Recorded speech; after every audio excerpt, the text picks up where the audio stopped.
असम में बम्पर जीत के बाद प्रधानमंत्री नरेंद्र मोदी दिल्ली के बीजेपी दफ्तर पहुंचे, जहां बीजेपी के कार्यकर्ताओं ने उनका भव्य स्वागत किया। बीजेपी ने जहां इस जीत के लिए पार्टी के कार्यकर्ताओं का अभिवादन किया, तो पार्टी अध्यक्ष नितिन नवीन को माला पहनाकर जीत का श्रेय भी दिया।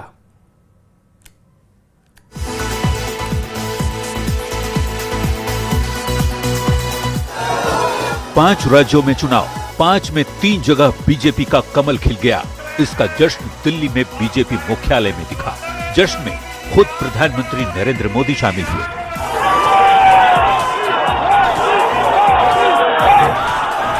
पारंपरिक बंगाली परिधान धोती कुर्ते में प्रधानमंत्री बीजेपी मुख्यालय पहुंचे।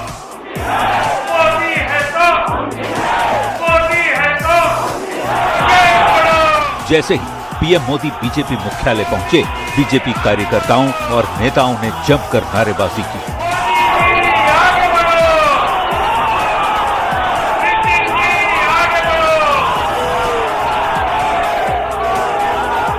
बीजेपी मुख्यालय में जश्न की तस्वीरें देखने लायक रही, लेकिन कुछ तस्वीरों ने सबका ध्यान खींचा। उसमें से एक तस्वीर वो रही जिसमें पीएम मोदी ने बीजेपी अध्यक्ष नितिन नवीन को अपने साथ लेकर चलते दिखे।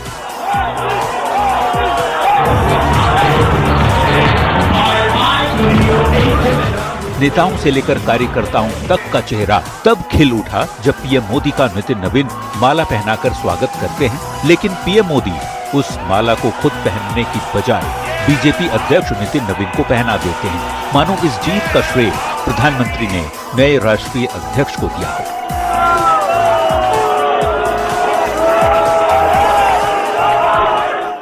भारतीय जनता पार्टी के अध्यक्ष श्री नितिन नवीन जी द्वारा अध्यक्ष पद संभालने के बाद ये पहले विधानसभा चुनाव थे। इन चुनावों में पार्टी कार्यकर्ताओं का, हर कार्यकर्ता को उनका जो मार्गदर्शन मिला, वो मार्गदर्शन इस विजय में बहुमूल्य रहा है। प्रधानमंत्री मोदी जैसे ही कार्यकर्ताओं को संबोधित करने के लिए उठते, वैसे ही बीजेपी मुख्यालय मोदी मोदी से गूंज गया।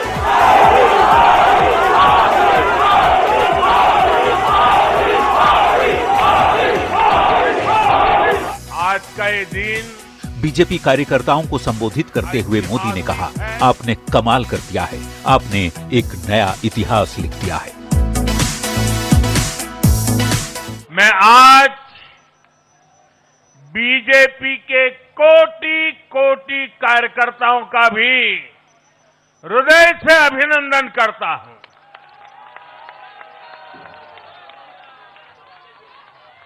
भाजपा के हर छोटे बड़े कार्यकर्ता ने एक बार फिर से कमाल कर दिया है, कमल खिला दिया है।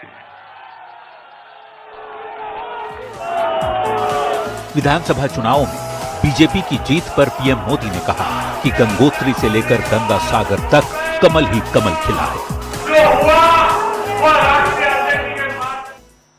14 नवंबर को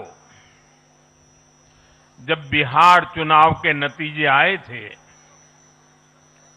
तब मैंने यही इसी जगह से बीजेपी मुख्यालय से आप सबको कहा था, गंगा जी बिहार से आगे बहते हुए गंगा सागर तक जाती है। और आज बंगाल की जीत के साथ गंगोत्री से लेकर गंगा सागर तक कमल ही कमल खिला हुआ है। 2014 में नरेंद्र मोदी प्रधानमंत्री बने, तब महज 8 राज्यों में बीजेपी या एनडीए की सरकार थी।